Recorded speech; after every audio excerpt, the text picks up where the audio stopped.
Hello, everyone. This is Pastor Jacob. I'm working from my home office and trying to keep my social distance, as I'm sure you are. And as an attempt to stay connected while we are keeping our distances and working from home, this passage came to mind, and I thought I would share that with you. The passage is from Hebrews chapter 6, verses 10 through 12, and it speaks about slothfulness or sluggishness and work. And since we're working from home, I thought this was helpful to me. Maybe it'll be helpful to you. So listen for the word of God. For God is not unjust. He will not overlook your work and the love that you showed for his sake in serving the saints, as you still do. And we want each one of you to show the same diligence so as to realize the full assurance of hope to the very end, so that you might not become sluggish, but imitators of those who through faith and patience inherit the promises. And that passage says a few things. One, it says that God's not unjust, that God's aware of our situation and that we're doing the best we can in a bad situation.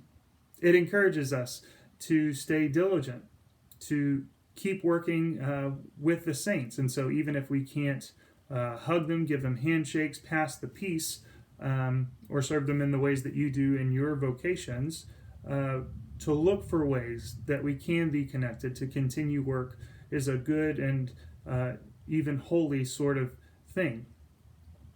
And we're not supposed to become sluggish. And that word sluggish in the King James would be slothful, one of the 7 deadly sins.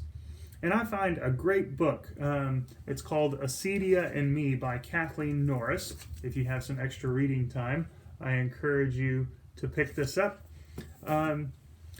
Before slothfulness was one of the 7 deadly sins, it was one of the 8 bad habits, according to one of the Desert Fathers, Evagrius.